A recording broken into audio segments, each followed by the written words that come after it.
Sí, espérame, profe, un momento, un momento.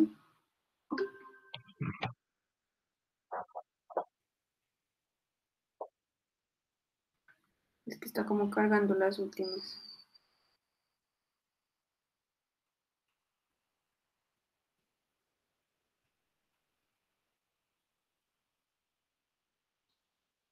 Ya, ya.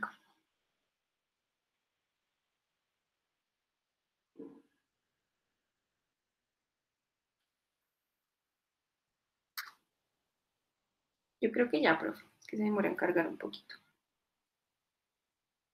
Dale, Carito, cuando quieras. Listo, entonces hoy vamos a hablar sobre hiperplasia suprarrenal congénita. Entonces, antes de eso, pues quise que hiciéramos como un repaso sobre la anatomía y la función como tal de la glándula suprarrenal para entender un poquito pues la fisiopatología como tal de la hiperplasia. Entonces, recordamos que las glándulas suprarrenales son dos estructuras retroperitoneales, la derecha que va a tener más una forma piramidal, que sería este que vemos así como un conito, y la izquierda que va a tener como una forma más semilunar, que está ubicada pues igual en la parte superior de los riñones, y su función básicamente va a ser regular las respuestas al estrés a través de la síntesis tanto de catecolaminas como de corticosteroides. Se va a dividir en dos partes, una que pues es la corteza y la médula, y a su vez esta corteza se divide en tres partes importantes, la glomerular,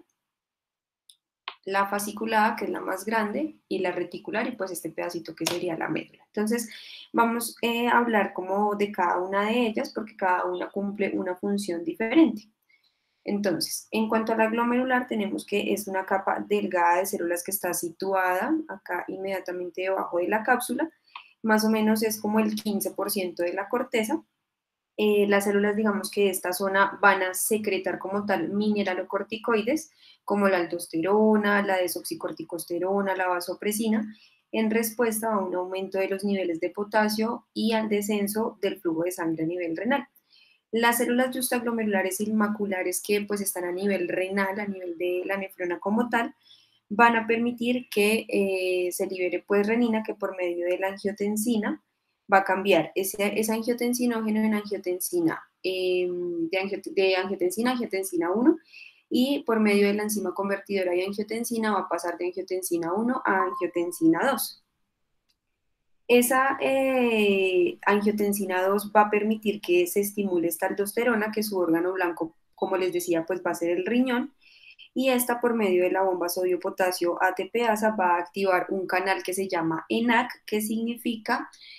canal endotelial de sodio, y por medio de la bomba va a hacer que ingrese potasio, se reabsorba, salga, perdón, sodio, y pues al final vamos a tener que la aldosterona va a reabsorber sodio, va a sacar potasio, pero a su vez también va a reabsorber bicarbonato, va a sacar hidrogeniones y va a mantener pues de esa forma la regulación osmótica como tal, la regulación de esa presión osmótica pues que necesitamos en el organismo. El aumento de esa aldosterona o la disminución pues puede traer, digamos que ciertos cambios de lo que acabo de explicar. Entonces, cuando se aumenta puede haber hipernatremia, hipocalemia y alcalosis metabólica, y cuando se disminuye pues todo lo contrario. La otra zona es la zona fascicular, cumple más o menos el 75% de lo que es la corteza, es decir, que es la zona más grande o la capa más predominante. Las células de esta capa van a segregar glucocorticoides como el cortisol, la cortisona, y son estimuladas pues por esta hormona adrenocorticotrópica, que a su vez estimula pues por la hormona estimulante de corticotropina que se encuentra en el hipotálamo, como lo habíamos explicado antes. El principal glucocorticoide va a ser el cortisol, que cumple diferentes funciones a nivel del metabolismo. eh, y pues vamos a explicar como a grandes rasgos una por una. Entonces, la idea es aumentar la disponibilidad de energía y las concentraciones de glucosa a nivel sanguíneo, y para esto pues tiene diferentes mecanismos. Uno es la proteólisis, que lo que va a hacer pues es romper esas proteínas para sacar aminoácidos. La otra es la lipólisis, para romper esos triglicéridos y formar aparte una molécula de ácido graso y una molécula de ácido graso libre y una molécula de glicerol.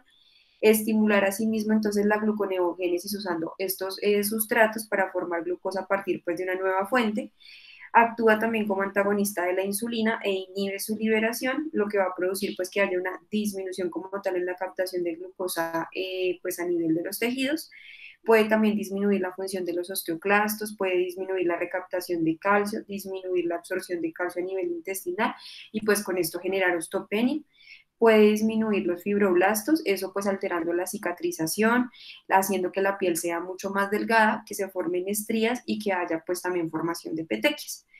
Tiene también un efecto antiinflamatorio, en lo que le decía que estos ácidos grasos de cadena larga, como el ácido araquidónico, que se activan por medio de la fosfolipasa A2, pues están en el proceso inflamatorio y tiene pues dos vías. Una que es COX, que son los que van a liberar las prostaglandinas, y LOX, que van a liberar los leucotrenos. El cortisol lo que va a hacer es inhibir esa fosfolipasa A2, disminuyendo que estos factores proinflamatorios se salgan y pues que genere como ese efecto antiinflamatorio. La otra función que decía importante era que actuaba como un estabilizador de membrana lisosomal, generando que no estuviera una degranulación de los monocitos ni de los neutrófilos. Y lo otro importante que hay que recordar es que ante un sistema de respuesta de estrés, pues nuestro sistema nervioso simpático va a responder, entonces va a generar que tengamos un aumento en la frecuencia cardíaca, un aumento en la frecuencia respiratoria, una actividad nerviosa, persona con temblor, que se le disminuya la diuresis, disminución de la lógica. Todo, digamos que este sistema nervioso simpático se prolonga por medio de este sistema de cortisol y pues perpetúa como estas manifestaciones. A nivel de la zona reticular, que cumple más o menos el 10%, es decir, es la zona más pequeña, pero también va a ser la más interna, presenta como unas células que están como entrecruzadas, por decirlo así, y lo que van a generar son, o a segregar son los esteroides sexuales, como los estrógenos y los andrógenos. El andrógeno, digamos que adrenal más importante es la dehidroepiandrosterona, se va a secretar aproximadamente de 15 a 30 miligramos. Es el principal pues, precursor de unos cetoesteroides urinarios y a nivel de los estrógenos el principal pues, va a ser la estrona, el estradiol y el estiol. La secreción de estas pues va a ser coordinada por medio de la ACTH y la administración pues va a ser, digamos que cuando tenemos una administración exógena de estos esteroides, pues va a aumentar como su producción y lo que va a hacer el cortisol es inhibirlas pues de esta forma. Estas hormonas pues aumentan como tal la masa muscular, estimulan el crecimiento celular y ayudan también al desarrollo, pues como lo veíamos en la charla de pubertad, de los caracteres sexuales secundarios. Entonces, esto se ve supremamente enredado. Intenté como encontrar este cuadrito donde lo clasifican por partes. Entonces, acá vemos cómo dividen por cada zona, cada síntesis de hormona, pues que cada una presenta. Entonces, acá lo importante para la zona glomerular y la zona fascicular es tener en cuenta que sí o sí necesitamos el colesterol para que esta síntesis pues se produzca. El colesterol se puede obtener por dieta, que se va a emulsionar en la parte hepática y va a permitir que pase a flujo sanguíneo y llegue a la glándula suprarrenal para poder hacer esta síntesis. Entonces vamos a empezar con la primera, que es la zona glomerular. Entonces el colesterol, gracias a la enzima desmolasa, colesterol desmolasa, se va a formar en pregnenolona. Esta pregnenolona se va a convertir en progesterona por medio de la enzima 3-beta hidroxiesteroide deshidrogenasa, que permite que si vemos, hago ahí un paréntesis, esta hormona va a estar en las tres zonas, ¿sí? Entonces no es, digamos que por eso tan complicado, se ve horrible, pero si acordamos que hay unas que están en todas las tres, pues va a ser un poquito más fácil poderlo entender. Entonces, esta hormona, la pregnenolona, va a convertirse en progesterona por medio de esa enzima y esa progesterona por medio de la 21-hidroxilasa, tenganla presente, se va a convertir en desoxicorticoesterona, se hidroxila por medio de la 11-hidroxilasa para convertirse en corticoesterona y finalmente se va a producir la aldosterona por medio de la aldosterona sintasa que únicamente va a estar como en esta zona.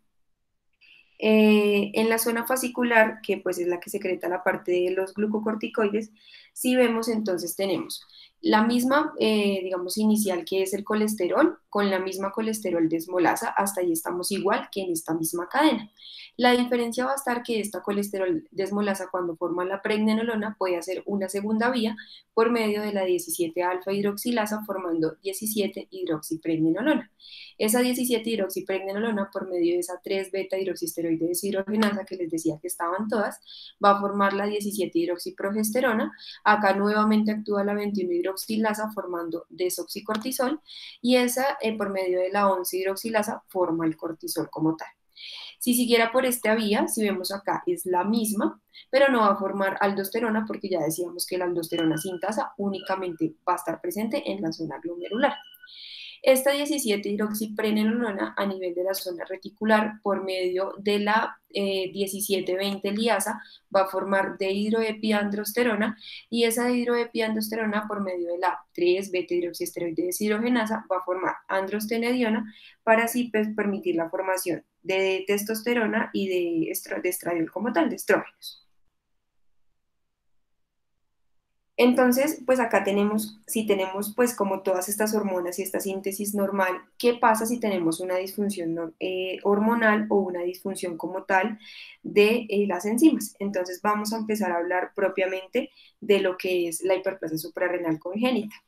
Es una enfermedad autosómica recesiva, básicamente se caracteriza por una deficiencia enzimática, la cual lo que va a hacer es alterar esa síntesis de esos productos adrenales que le acabo de explicar. Lo que va a pasar con esa enfermedad autosómica recesiva es pues, que la persona que posee el gen mutado, que sería este grisecito que vemos acá, que sería lo anormal, no va, digamos que, a estar afectado completamente o a ser enfermo, pero sí va a ser un portador de la enfermedad. Entonces, las personas que padecen estas hiperplasias suprarrenales congénitas deben heredar un alelo pues erróneo o que tenga la mutación, tanto del padre como de la madre. Cuando ambos padres son portadores, digamos que en el embarazo existe un 25% de probabilidad de que el niño pueda presentar la hiperplasia suprarrenal congénita, puede presentar un 50% de ser únicamente portador y un 25% de ser completamente sano. En cuanto a la epidemiología, entonces decían que se considera la hiperplasia suprarrenal como la enfermedad endocrina congénita más común, hablando puntualmente de la incidencia con casos de 1 a 10.000 por año en la forma clásica. Ahorita vamos a ver la clasificación y esa forma clásica a su vez se va a dividir en dos, el 75% de los pacientes que tienen pérdidas salinas y el 25% que son los virilizantes simples, que ahorita se los voy a explicar. La prevalencia como tal dice que de los portadores de la mutación es más o menos 1 en 60, pero acá hacía la aclaración que era importante que tuviéramos en cuenta qué población estamos evaluando. Si son poblaciones que practiquen endogamia, pues obviamente esta prevalencia va a aumentar muchísimo más. La alteración enzimática como tal más común, perdón que no me quedó ahí anotado, es la 21 hidroxilasa que yo les decía en el cuadrito que la tuvieran muy presente. Casi el 95% de los casos de hiperplasia suprarrenal congénita va a ser producida por la mutación como tal de esa enzima. Y el segundo déficit enzimático va a ser la 11-beta-hidroxilasa, que si se acuerdan del cuadrito era la que estaba justo debajo de la 21-hidroxilasa. Esa pues va a cumplir más o menos como el 5% de los casos que se llegan a presentar. En cuanto a la fisiopatología, entonces los esteroides adrenales, como les decía, se sintetizan a partir del colesterol, que va a ser como la cabeza, pues como de toda la cascada, por decirlo así. En la hiperplasia va a haber un déficit enzimático como tal, principalmente, como les decía, de la 21-hidroxilasa, que va a producir que haya alteración tanto en la vía de los mineralocorticoides como en la vía de los glucocorticoides, y esto pues va a explicar por qué tenemos trastornos hídricos y trastornos electrolíticos en este paciente. Entonces, al disminuir como tal esa aldosterona al final, esa disminución de cortisol, esa disminución pues también de glucosa, va a generar que esa cantidad de vías bloqueadas haga que esa 17-hidroxiprogesterona se aumente totalmente y ese sustrato únicamente se vaya a la formación de andrógenos y asimismo pues cause o aumente pues la virilización en estos pacientes generando un pseudohermafroditismo, la pubertad precoz y pues pérdidas salinas si estamos en una disminución de mineralocorticoides. En cuanto a la clasificación, entonces, pues existen diferentes formas clínicas, tanto de su presentación como de su severidad. Se va a dividir, como les decía, en clásica y en no clásica, y la no clásica pues va a tener como una presentación que es mucho más tardía. Entonces vamos a empezar a hablar de la clásica, de la pérdida salina puntualmente. Entonces cumple más o menos el 75% de los casos que se pueden llegar a presentar. Lo que va a pasar es que al haber una deficiencia total de la aldosterona, va a haber un trastorno hidroelectrolítico, pues que tenga como esa incapacidad para retener el sodio, el agua y excretar potasio a sí mismo. Esto pues va a generar que hayan episodios de hiperpotasemia o hipercalemia, hiponatremia y acidosis metabólica, así como digamos puntualmente estos pacientes.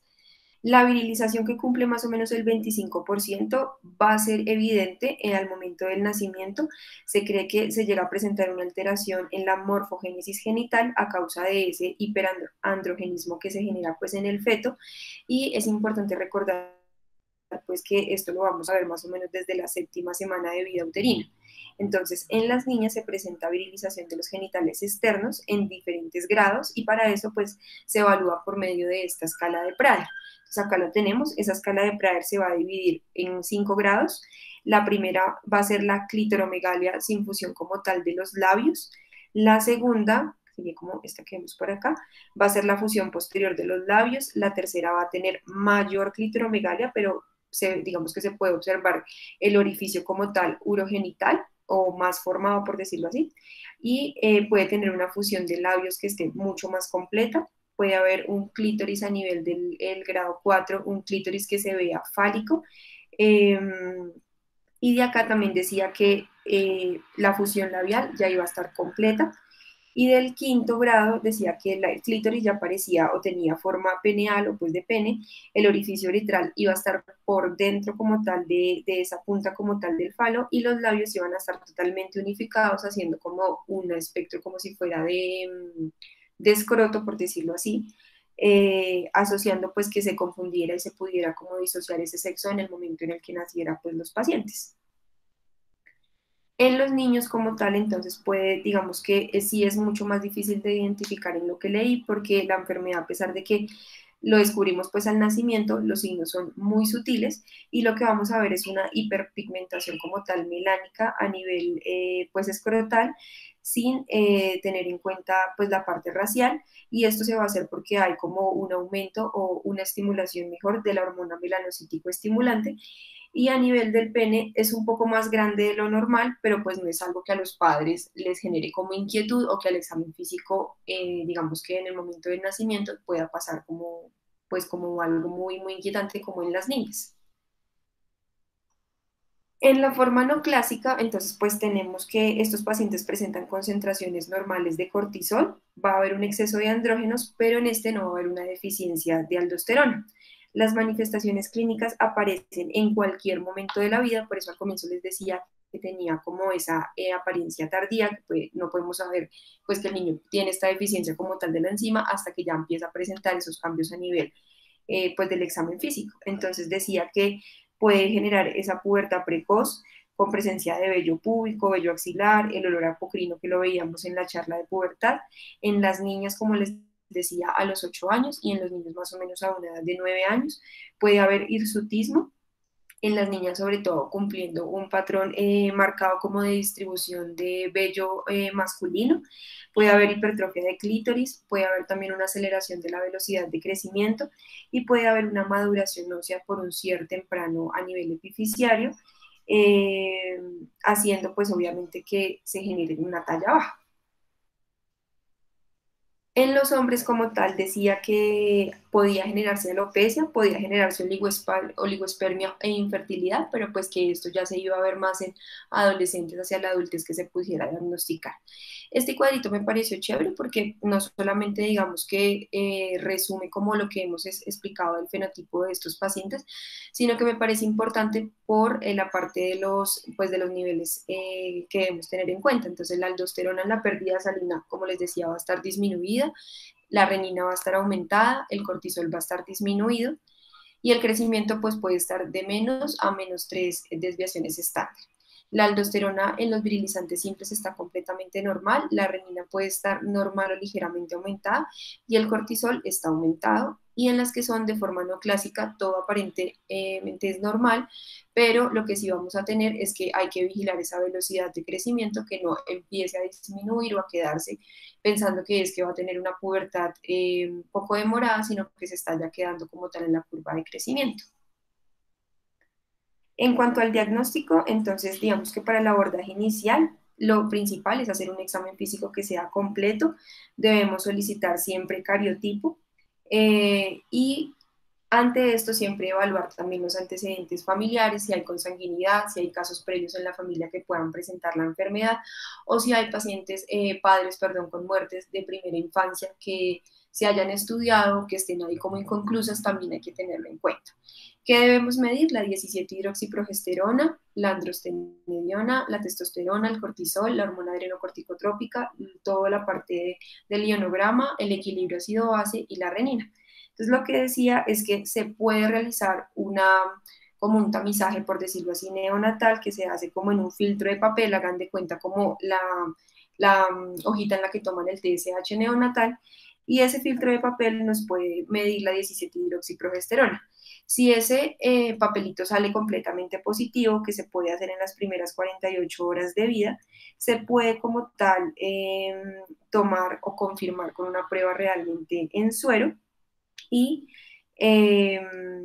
pues concluir como digamos toda la parte de la orientación genética. De esta también decía pues que acá es importante, ya que tenemos este tamizaje neonatal, poder anticipar si va a haber una aparición o no de una crisis como tal de pérdida salina grave o que sea potencialmente pues letal por todo lo que conlleva. Evitar que haya una como incorrecta asignación de sexo a nivel de la niña por los externos, genitales externos que están virilizados, que se pueda diagnosticar precozmente las formas virilizantes simples para así evitar que no haya una hiperandrogenización durante la infancia y prevenir pues que no haya una talla final baja. O sea, todo eso podemos hacer simplemente con tomar ese muestreo. Entonces acá lo que nos explican es que podemos tener esos niveles de 17-hidroxiprogesterona, sale en el papelito positivo, le tomo una muestra en suero. Una vez tengo la muestra en suero, entonces voy a mirar si está altamente positivo, lo más probable pues es que esté positivo, pero la idea es repetir esta muestra más o menos del mes a los 3 meses de vida y empezar todo el estudio también genético.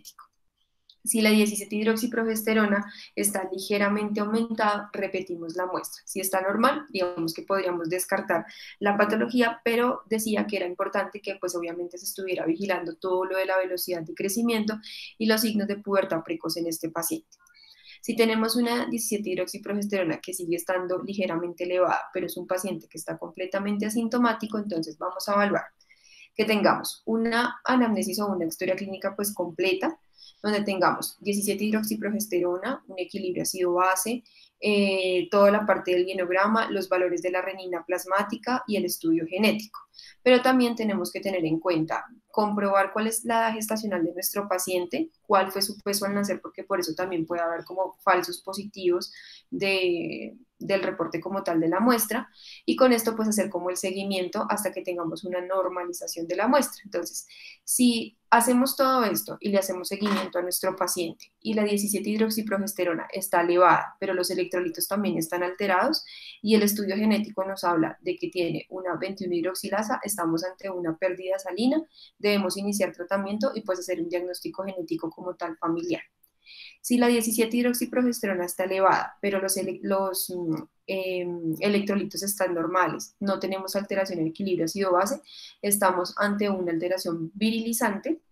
que puede que tenga alguna posibilidad de hacer una pérdida salina, pero más de forma tardía, y acá pues iniciamos como tal igual, tratamiento y diagnóstico genético familiar.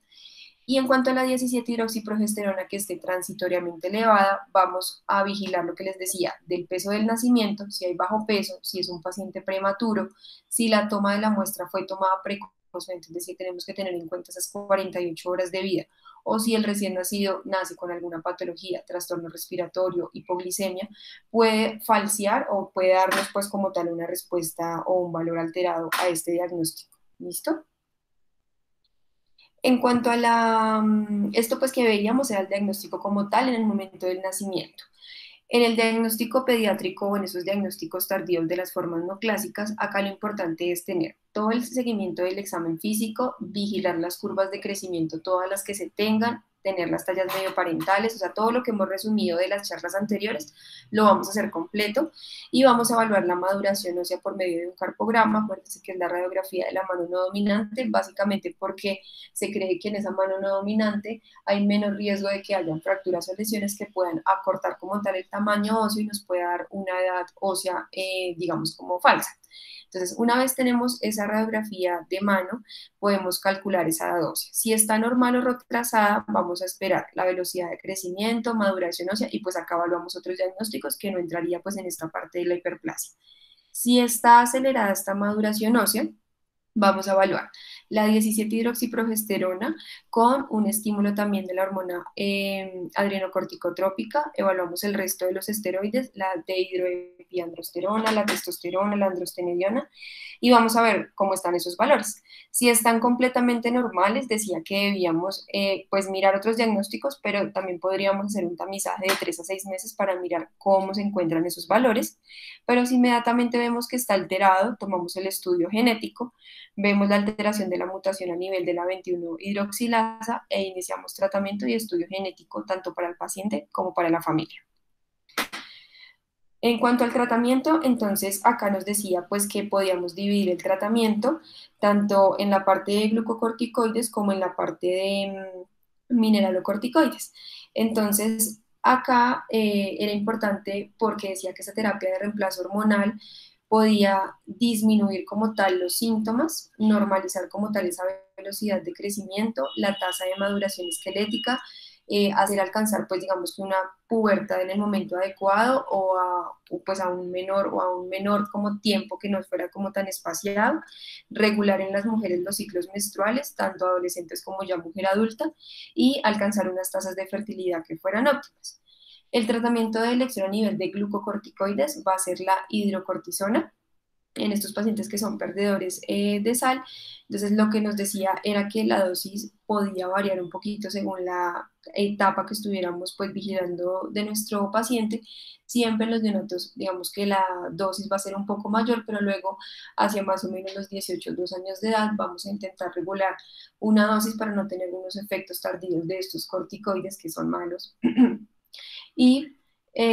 si tenemos un paciente que esté inestable, entonces vamos a tener una dosis de 50 a 75 miligramos por metro cuadrado día de forma endovenosa, y si el paciente está estable lo podemos administrar a una dosis oral más o menos de 25, en otros encontré de 20 miligramos metro cuadrado día oral. En la infancia ya como tal, la dosis es de 10 a 15 miligramos metro cuadrado día y se puede llegar a mantener la dosis de 20 miligramos, evitando lo que les decía, entre pues menor dosis tengamos, menos riesgos pues vamos a tener de reacciones adversas, sobre todo teniendo en cuenta la talla baja en estos pacientes. En las formas no clásicas solamente vamos a iniciar tratamiento si el paciente está como tal sintomático, pero si no está sintomático simplemente se hace vigilancia como tal del crecimiento y ya, o sea, no hay necesidad de colocarle ningún medicamento en lo que encontré. En la parte de las pérdidas salinas, entonces, pues debemos añadir sí o sí estos mineralocorticoides, que lo que van a hacer es suprimir por un feedback negativo la secreción de esa CRH y pues de la ACTH, bloqueando la estimulación adrenal, pues que es lo que estamos buscando. La que comentan es la fludrocortisona a una dosis de 0.05 a 0.2 o a 0.3 miligramos día, en 2 a 3 tomas más o menos, suplementando también con sodio. Esta dosis debe ser, digamos, evaluada, por decirlo así, a medida que va creciendo el paciente, porque decía que su sensibilidad sí va cambiando, pero también cuando se asocia con un glucocorticoide es importante vigilar la dosis porque puede como alterar esa actividad habitual o, digamos, no necesitar tanta dosis al estar en conjunto. Acá entonces me pareció importante colocar esto, lo del tratamiento prenatal. Decía que en las mamitas con gestantes que tuviéramos sospecha o que ya sabíamos que tenían ese antecedente de ser portadores de hiperplasia suprarrenal congénita, se debía iniciar el tratamiento pues de tal forma que pudiéramos disminuir esa virilización femenina y evitarnos pues un procedimiento quirúrgico a futuro. Entonces, como les decía antes, más o menos esa virilización se va a hacer hacia la séptima o octava semana de gestación, y por eso la idea es colocar el tratamiento empírico, así no tengamos un diagnóstico como tal por vellosidades coriónicas, porque ese examen se toma más o menos sobre la semana 10 a 12 semanas, como lo vemos acá en el cuadrito, o de la semana 12 a la semana 14 en amniocentesis como tal. Entonces, sí estaba descrito que estos pacientes que se les colocaba el tratamiento de forma empírica, casi un 80% podían nacer con los genitales completamente normales o con una leve virilización, Y el tratamiento de elección, digamos, para estas mamás va a ser con dexametasona a dosis de 20 microgramos por kilo día, repartida en 3 dosis como tal. O sea, esto sí me pareció muy importante porque sí tenemos una forma de prevenir que el niño nazca con todos los cambios que acabamos de explicar y que a veces se pasa si no lo hacemos de forma temprana, porque ya después de que lo hagamos de la octava semana en adelante ya no va a tener pues ningún efecto.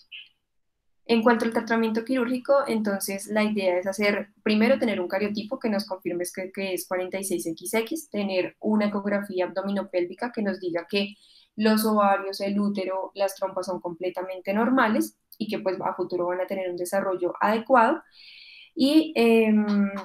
se puede hacer una clitoroplastia o una vaginoplastia, pero lo ideal es hacerla hasta antes de los 24 meses, de tal forma que la niña pues no tenga como un problema en establecer cuál es su esquema corporal adecuado. Eso como digamos que ante la parte quirúrgica. Los objetivos entonces básicamente van a ser garantizar un buen crecimiento de nuestros pacientes, dando pues una supresión a estos andrógenos suprarrenales, evaluando siempre la edad ósea, el peso, la talla, el índice de masa corporal, la velocidad de crecimiento y siempre en los controles es importante que tengan sus controles de los niveles de 17-hidroxiprogesterona para mirar que pues con el medicamento esté controlado, la testosterona, la androstenediona, la CTH y los niveles pues de la actividad renina plasmática. Puede tener, digamos, complicaciones asociadas como tal a la enfermedad. Les hablaba de que los pacientes que tienen un déficit puntual de esta 21-hidroxilasa pueden tener una mayor tendencia a la obesidad porque comienzan a ganar peso precozmente en la infancia y también porque se ha relacionado con que esas dosis de glucocorticoides antes de los 2 primeros años pues puedan llevarlos como tal a esa obesidad. También describían que esas hiperplasias congénitas que eran no clásicas y que no eran tratados o que presentaban una mala adherencia a los tratamientos podían tener una intolerancia a los hidratos de carbono y una resistencia propia a la insulina como tal. El otro era la osteoporosis. Decía que, decía que el hipogonadismo por frenación del eje hipotalámico podía generar trastornos a nivel menstrual y a nivel de los ciclos ovulatorios y que esto pues generara, digamos que de forma negativa sobre la ganancia total de la masa ósea. Eh,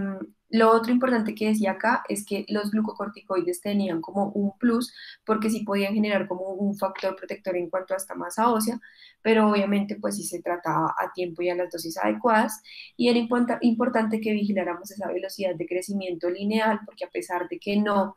estaba tan disminuida, pues iba a estar igual por debajo de la curva, entonces era importante como tenerla en seguimiento. Y por último, tener en cuenta la función gonadal y la fertilidad, porque este déficit de la 21-hidroxilasa pues genera ese aumento de los niveles de andrógenos suprarrenales en pacientes que puedan ser tratados, no tratados o que estén mal controlados y que pueda como alterar el inicio o la progresión de la pubertad y pues en la edad adulta generar como tal esa alteración en la fertilidad. Entonces lo que decía era que había como una hiperproducción androgénica que nos iba a hacer como un feedback negativo que sobre la secreción como tal de esa GNRH y pues que llevaba a que se generara un hipogonadismo hipogonadotropo y con esto de la mano pues una infertilidad según la presentación clínica pues que tuviera la paciente. En algunas mujeres podía presentar hirsutismo, ovarios poliquísticos o una simple irregularidad menstrual hasta pues la infertilidad como tal y en los hombres tenía menos afectación que digamos que en el eje gonadal de las mujeres, pero sí podía generar una alteración como tal en el número normal de los espermatozoides, podía también tener alteraciones futuras a nivel de la fertilidad y si había un mal control o un aumento como tal mantenido de esa ACTH, pues podía generar que se alterara como tal esa espermatogénesis, pero el tratamiento básicamente iba a ser con dexametasona, frenar esa ACTH y pues que ya disminuyeran como tal esos síntomas.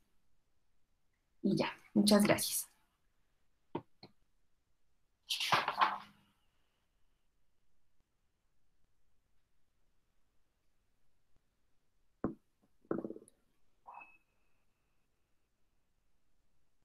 Hola. Hola, Caro. Es que estoy grabando. Estamos esperando a ver si dejan de grabar. ¿Qué pasó? Se le cayó la... Ya, que se me cayó el internet, dame un segundo. ¿verdad?